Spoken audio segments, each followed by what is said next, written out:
Unroll a chart across a table. Not a modern one. A hand-drawn East India Company chart from around 1720, inked on heavy paper, the coastlines corrected in a dozen different hands over a dozen different voyages.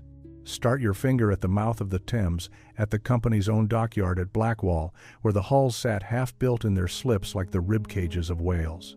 Follow the line south past the Bay of Biscay, down along the bulge of West Africa, past the Cape Verde Islands, where the water goes green and the trade winds finally take hold. Keep going. Round the Cape of Good Hope, where two oceans meet and neither one gives ground. Up the coast of Mozambique. Across the wide, empty blue of the Arabian Sea, and there, on the western edge of the Indian subcontinent, the chart suddenly gets crowded. Surat, Bombay, Goa. Down around the tip at Ceylon, and up the other side to Madras and Calcutta. Then east again, through the Strait of Malacca, past Sumatra, to Canton on the Pearl River. That's the route, 15,000 miles one way, and on a bad year, it took the better part of a year to sail it. And every single mile of it was defended, patrolled, raided, or fought over by ships flying the striped flag of the Honorable East India Company. Now, if you've seen the Pirates of the Caribbean films, you know one of those ships, the Endeavour, Lord Cutler Beckett's Flagship. 100-gun monster of a warship, black-hulled, immaculate, the physical expression of an empire that had decided piracy was bad for the quarterly numbers. In the film, she gets blown apart at the end of At World's End, Beckett walking down the shattered deck in a daze while his own ship comes to pieces around him. Great scene. Completely fictional ship. But here's the thing nobody tells you. The idea behind her wasn't invented in a screenwriter's room. The East India Company really did have a navy, a real one, with warships, admirals, dockyards, gun foundries, and a body count. For roughly 250 years, a trading corporation registered in London maintained an armed fleet that fought pirates in the Indian Ocean, blockaded ports in the Persian Gulf, bombarded coastal fortresses, and eventually helped hand an entire subcontinent to a group of shareholders. And the ships that did it were stranger and in some ways more impressive than anything Hollywood put on screen. Let's start with the obvious question. Before we go any further, I need to stop for a second, because what I've been showing you in these videos only scratches the surface. And I realized at some point that the full picture, the actual pirate code, word for word, the real punishment records, the exact treasure division shares, the ports that secretly funded them, it doesn't fit in a video. I put it all into one document, the Black Flag Codex. It's linked below, and the QR code is on your screen. Now, let's keep going. Was there ever a real ship called the Endeavour in company service? Yes, several. The name was popular in British shipping because it meant exactly what it sounds like it means, and the company recycled names constantly. There were Endeavours in the coastal trade, Endeavours running between Bombay and Surat, Endeavours listed in the company's shipping registers as small armed vessels of 150 tons or so, carrying 8 or 10 guns and a crew of 30. None of them were 100-gun ships of the line. That kind of vessel did not exist in company hands, and there's a very specific reason why, which we'll get to. The most famous Endeavour in British maritime history, of course, belonged to the Royal Navy. She was originally the Earl of Pembroke, a Whitby collier built in 1764 to haul coal down the English coast. Flat-bottomed, blunt-bowed, ugly as a boot.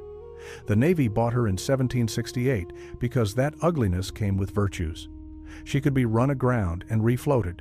She had enormous cargo space for her size. She was cheap. They renamed her His Majesty's Bark Endeavour, gave her 10 guns, and sent her to the Pacific with a lieutenant named James Cook. She was not a warship. She was a converted coal hauler with a scientific mission, and she has almost nothing to do with the East India Company. So the Endeavour on screen is a composite, a myth built out of half-remembered names and the very real, very intimidating reality of what the company's armed ships actually were. Because those ships were something the world had never seen before and has arguably never seen since.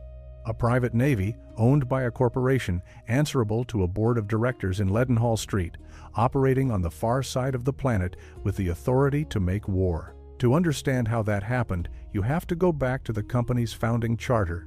On the last day of December in the year 1600, Elizabeth I granted a charter to a group of London merchants calling themselves the Governor and Company of Merchants of London, trading into the East Indies. The charter gave them a monopoly on all English trade east of the Cape of Good Hope, but it gave them something else too. And this is the part that changed history. It gave them the right to defend themselves, to arm their ships, to raise men, and within a few decades, through a series of expanded charters, that right grew into something enormous. The power to build fortifications, to coin money, to make treaties with foreign rulers, to command troops, to wage war. A trading company was granted the legal right to wage war, not as an emergency measure, as a standing, chartered privilege. The reason was brutally simple. The English crown could not project naval power 15,000 miles from home in the 17th century. Nobody could. The Royal Navy, in 1620, could barely hold the English Channel. Sending a squadron to the Arabian Sea and keeping it supplied, there was a logistical impossibility. But the company had to trade in waters that were already contested. The Portuguese had been in the Indian Ocean for a century. The Dutch were arriving with their own heavily armed East Indiamen and a willingness to use them. Local powers had their own fleets, and beyond all of that were the pirates, who by the late 1600s had turned the Western Indian Ocean into one of the most dangerous stretches of water on the planet. So the Crown made a deal. The company could arm itself. In exchange, the company would handle its own problems. That decision produced two distinct fleets, and people confused them constantly. The first was the merchant fleet, the East Indiamen. These were the great cargo ships that carried tea, saltpeter, silk, indigo, porcelain, and pepper back to London. They were not warships, but they were nothing like an ordinary merchantman either. A large East Indiaman of the mid-1700s ran somewhere between 1,100 and 1,400 tons burthen. She was about 140 to 170 feet on the gun deck. 3 masts, full ship rig, with a hull built to company specification in yards along the Thames, at Blackwall, Deptford, and Rotherhithe. And she was built like a fortress. The scantlings, meaning the thickness of the structural timbers, were closer to naval standards than merchant ones. Oak frames spaced tight, doubled planking in the areas most likely to take fire. A deep hole designed to carry cargo through Southern Ocean swells without the hull working itself apart. The reason for all that construction wasn't just weather. It was because these ships carried guns. A big Indiaman might mount 26 to 38 cannon, usually 18-pounders on the lower deck and 12 or 9-pounders above. Stop and consider that number. 38 guns was the armament of a Royal Navy frigate, a 5th rate, a ship the Navy considered a serious fighting vessel, and the company was sending ships with that firepower out on trading runs, several dozen at a time, twice a year. They also looked the part deliberately. Company Indiamen were painted in a distinctive scheme, black hull with a broad band of buff or yellow along the gun ports, checkered so that from a distance the pattern read as a full row of cannon. Even the ports that had no gun behind them were painted in. It was camouflage in reverse. Make yourself look like a warship, and half your fights never happen. That bluff worked spectacularly at least once, in one of the most audacious moments in maritime history. On the 15th of February, 1804, a convoy of 16 Company Indiamen under Commodore Nathaniel Dance was homeward bound from Canton, loaded with tea worth a genuinely staggering sum. Somewhere near the Straits of Malacca, in the waters off Pulo Ora, they ran into a French squadron under Rear Admiral Charles Lenoir. Lenoir had a 74-gun ship of the line, 2 frigates, a corvette, and a brig. Real warships, crewed by trained naval gunners. Dance had merchantmen. Heavily armed merchantmen, but merchantmen. His crews included Lascar sailors, company men, and a great many people who had never fired a cannon in anger. On paper, it should have been a massacre and the loss of a fortune in cargo. Instead, Dance did something insane. He formed his convoy into a line of battle, ran up naval ensigns, and behaved exactly like a squadron of British warships. Lenoir, looking at 16 large black and buff hulls with rows of gun ports moving into formation, concluded he was facing escorted men of war. He hesitated. Then Dance did the truly mad thing. He signaled a general chase and attacked. Linois broke off and ran. 16 T-ships chased a French battle squadron over the horizon, and Dance pursued for 2 hours before turning back to protect his convoy. Not one Indiaman was lost. Dance was knighted for it. The company voted him an enormous cash reward, and the story became legend precisely because it revealed the whole psychology of the East Indiaman. These ships won fights by looking like something they weren't. But when the company needed ships that genuinely were warships, they had a second fleet entirely. It was called, at various points in its history, the Honorable East India Company's Marine, the Bombay Marine, and finally, the Indian Navy. And it is one of the most consistently overlooked military organizations in history. It began in 1613 at Swally, near Surat, when a small company squadron under Captain Thomas Best fought a Portuguese force and won. The company realized 2 things immediately. First, that they could win fights in these waters. Second, that they were going to have to keep winning them. So they established a permanent armed marine force. When the company's western headquarters shifted from Surat to Bombay in the 1680s, the force moved with it and became the Bombay Marine. And here's where the shipbuilding story gets genuinely remarkable, because the Bombay Marine did not primarily buy its ships from England. It built them in India, out of teak. The Bombay dockyard, established in the early 1700s, was run for generations by a single family of Parsi master shipwrights, the Wadias. Lovji Nusserwanji Wadia was brought from Surat in 1735 to take charge of construction, and his descendants ran the yard for over a century and a half, building somewhere in the region of 350 vessels. Teak changed everything. European shipbuilding was constrained by oak, and oak was becoming scarce, expensive, and politically complicated. It also had a nasty habit of rotting, and its natural acids corroded the iron fastenings holding a ship together. Teak did neither. It contains natural oils that resist rot and repel the shipworm that destroyed hulls in tropical waters within a couple of seasons. It did not corrode iron, and it was extraordinarily strong. A well-built teak hull could last 50, 60, in some cases over 100 years. Oak-built ships were often worn out in 15. There was another quirk, reported repeatedly by naval officers who fought aboard both. When an oak hull was struck by shot, it splintered violently, and those splinters killed and maimed more men than the cannonballs themselves. Teak was denser and more fibrous. Officers claimed it splintered less. Whether that held up under laboratory conditions is arguable, but the men who served believed it. And belief matters when you're standing on a gun deck, the Royal Navy noticed. By the late 1700s, the Admiralty was ordering warships from Bombay. HMS Minden, a 74-gun ship of the line, was launched from the Wadia Yard in 1810, the only ship of the line ever built for the Royal Navy outside Britain. She was in Baltimore Harbor in 1814, and there's a persistent tradition that Francis Scott Key wrote the words to the American national anthem aboard her. And then there's HMS Trincomalee. Built of Bombay teak in 1817, she is still afloat today in Hartlepool, England, 200 years old and counting. The oldest British warship still floating, and she was built by Indian shipwrights out of Indian timber for a company that no longer exists. So the Bombay Marine had good ships. What did it do with them? Mostly, it hunted pirates.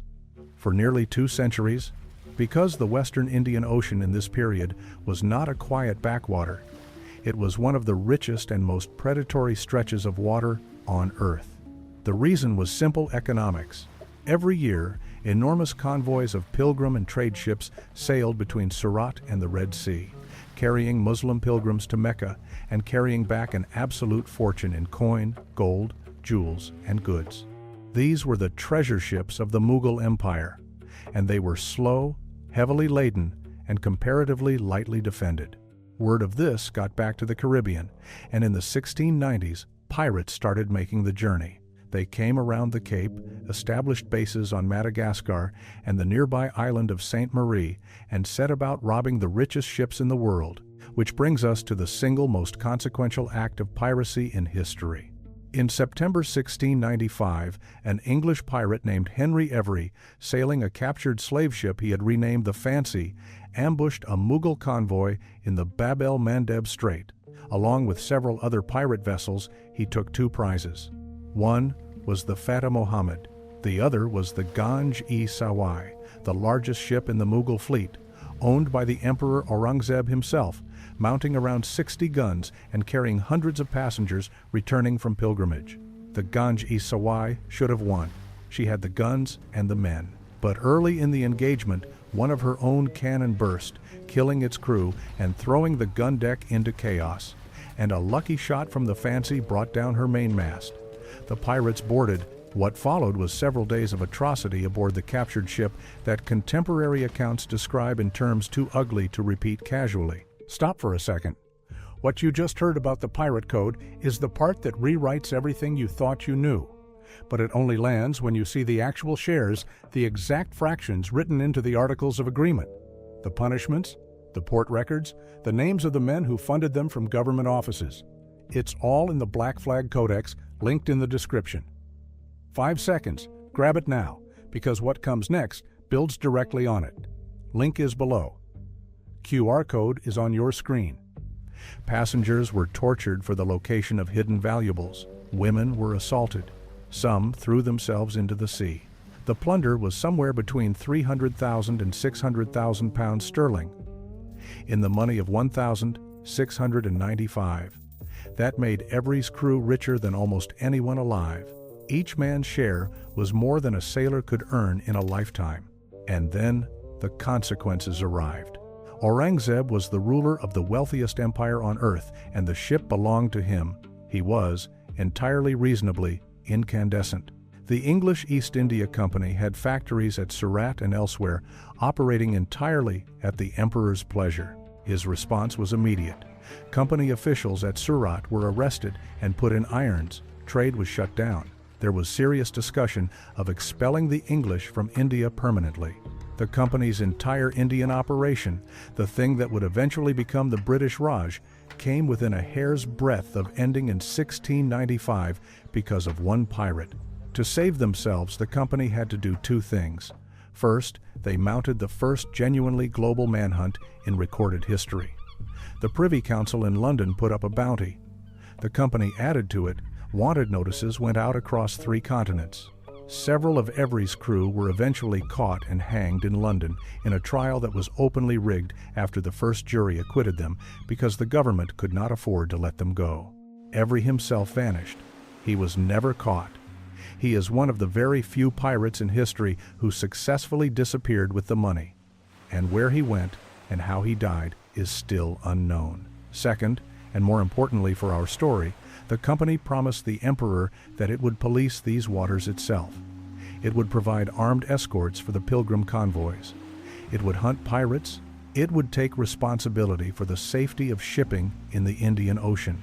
That promise is the moment the company's private navy stopped being a defensive afterthought and became a permanent instrument of state power.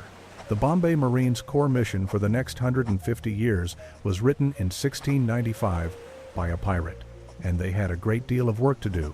The most persistent enemy was not European.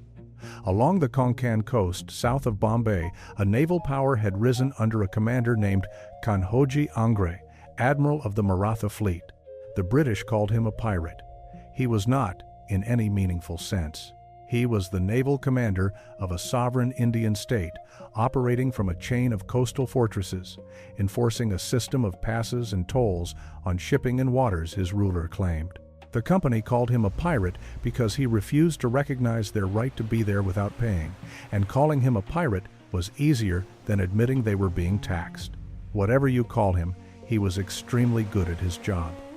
His fleet was built around gallivats and grabs, and those 2 ship types deserve attention because they were beautifully adapted to exactly this kind of warfare. A grab was a shallow draft vessel of maybe 1 to 300 tons, 2 or 3 masts.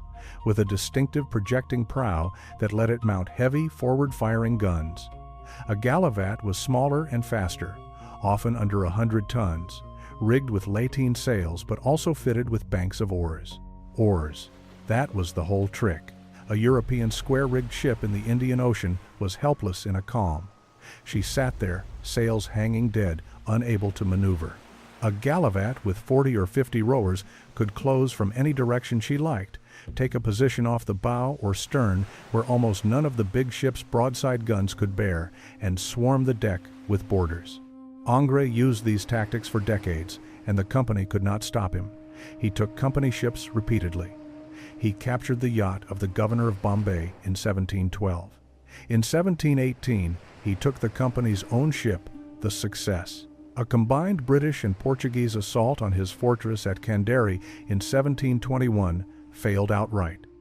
He died in 1729, undefeated, still in command of his coastline. It took the British until 1756 to break the Ingres fleet, and even then it required a joint operation with the Marathas themselves and a Royal Navy squadron under Admiral Watson, alongside a young company officer named Robert Clive, to storm the fortress at Garia. That name should stop you for a second.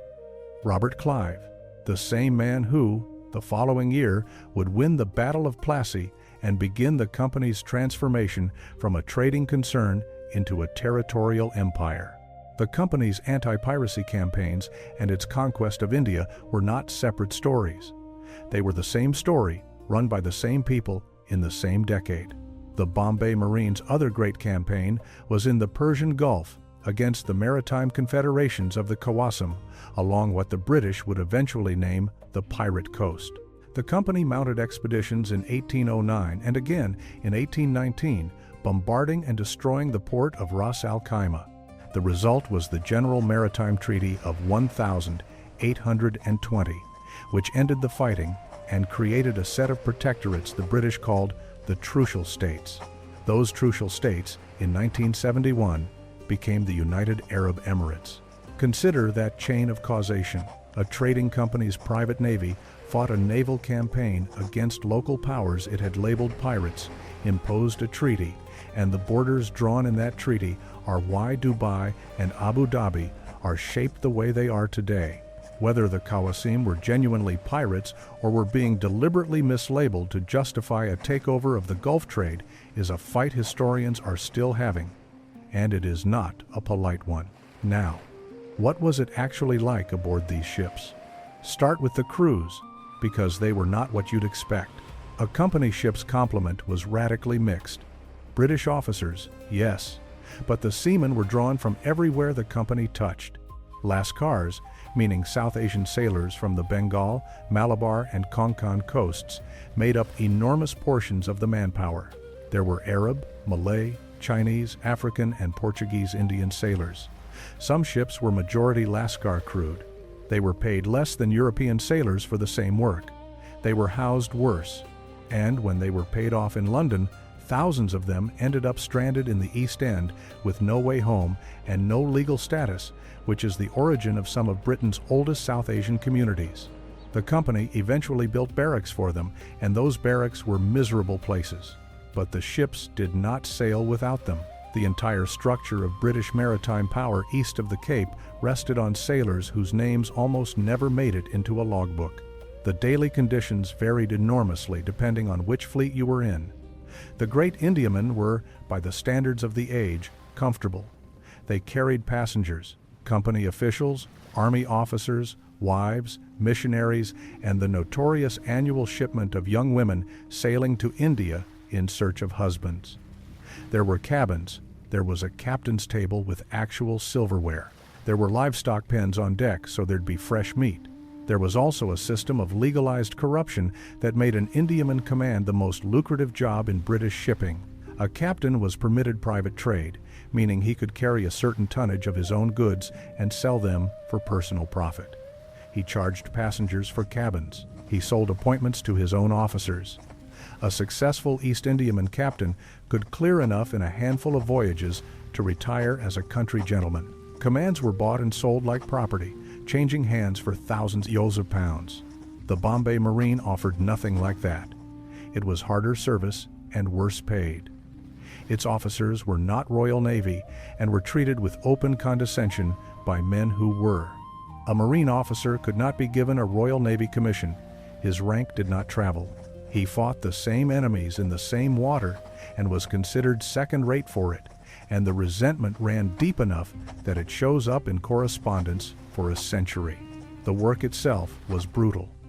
Patrolling a coastline in the monsoon, boarding suspicious dhows in heat that could kill a man in armor, surveying uncharted water, because the Marine did that too and did it extremely well, producing charts of the Gulf, the Red Sea, and the Indian coast that were still in use generations later. And the disease, always the disease, cholera, dysentery, malaria, and the fevers that came off the marshes around Bombay killed vastly more company sailors than any pirate ever did. A posting to the Bombay Marine was, statistically, more dangerous than combat with an enemy fleet, and everybody knew it. Now, let's return to the ship that started all this. Why was there never a real company 100-gun flagship? Why no black-hulled Endeavour with 3 gun decks? 2 reasons, and they're both about money. First, the company was not a government. Its ships had to justify themselves on a balance sheet. A first-rate ship of the line was the single most expensive machine a pre-industrial society could produce. She cost a fortune to build, required 600 or 700 men to crew, ate provisions constantly, and produced no revenue whatsoever. She existed only to fight other ships of the line in fleet actions. The company had no need for that. It never fought fleet actions. Its enemies were fast coastal raiders, fortified harbors, and lightly armed pirate craft. Against those, a 100-gun ship is useless. She draws too much water to follow a galavat into the shallows, and she cannot catch anything that runs. What the company needed was frigates, sloops, brigs, and shallow draft gunboats. Fast, cheap, numerous, able to work close inshore. And that is precisely what the Bombay Marine built. Second, the Royal Navy would never have allowed it. There was constant friction between the company and the Admiralty over exactly how much armed force a corporation should be permitted. The Navy tolerated armed merchantmen and a colonial marine. It would not have tolerated the company fielding capital ships that could threaten the balance of naval power. That was a line the directors in Leadenhall Street were far too clever to cross. So, the fictional Endeavour is impossible on both counts. She is a naval flagship in the service of an organization that had no use for one and no permission to build one. But the spirit of her, the thing the film was reaching for, is entirely real. Because Lord Cutler Beckett's actual weapon in those films is not the ship, it's the paperwork. He arrives with letters of marque, royal warrants, and the calm assumption that everything and everyone is a line item. And that is exactly, precisely right. The East India Company destroyed piracy in the Indian Ocean not primarily by outfighting pirates, but by out-organizing them. Convoy systems, standardized armaments, insurance markets, charts, supply depots, treaty networks with coastal rulers, a permanent professional marine with a payroll and a pension scheme. A pirate crew was a temporary alliance of desperate men that dissolved when the money ran out or the captain got shot. The company was an institution that could absorb losses, replace ships, and simply keep coming for 200 years. That's how it ended. Not in a duel, in a spreadsheet. By the 1830s, the era was closing. Steam arrived, and the Marine's first steam vessel, the Hugh Lindsay, ran from Bombay to Suez in 1830 and cut months off the mail route to England. The company's trading monopoly with India ended in 1813 and its China monopoly in 1833, which meant the great Indiamen lost the protected business that had justified their expensive construction. The last of them were sold off, converted to troop transports and emigrant ships, or broken up. The Marine itself was renamed the Indian Navy in 1830. After the rebellion of 1857, the company was stripped of its remaining powers, and in 1874 it was formally dissolved. Its private navy was absorbed into the Royal Indian Marine, which in time became the Royal Indian Navy, which, after 1947, became the navies of India and Pakistan. There is a straight, unbroken institutional line from a squadron of armed merchantmen fighting Portuguese carracks off Surat in 1612 to warships putting to sea from Mumbai this morning. Very few military organizations on Earth can claim that kind of continuity, and almost nobody outside the region knows it exists. And the Wadia dockyard, the one that built Minden and Trincomalee, is still there. It is part of the Mumbai Naval Yard. Ships are still repaired on ground where teak was shaped by hand 300 years ago. So the next time you watch the Endeavour come apart on screen, understand what you're actually looking at. Not a real ship, not even a plausible one, but a symbol of something that absolutely happened. A corporation with an army, a navy, a treasury, and the legal right to declare war, operating across half the world, deciding which mariners were traitors and which were pirates, and then enforcing that distinction with teak hulls and iron guns until the distinction became history. The pirates got the songs. The company got the coastline, the trade routes, the borders, and the last 200 years. Somewhere off the Konkan coast, the ruins of Angres forts are still standing, worn down by 250 monsoons, looking out at water that was once the most dangerous in the world. And in a dock in the north of England, a teak-hulled frigate built by Indian hands in 1817 is still floating, still sound, still refusing to rot. The empire that ordered her built is gone. The ship isn't. That's the part the movies never get to. The pirates burned bright and died young and became legend. The bookkeepers built things out of teak that outlasted everyone. And if you want to know which of the two actually won, go look at what's still standing.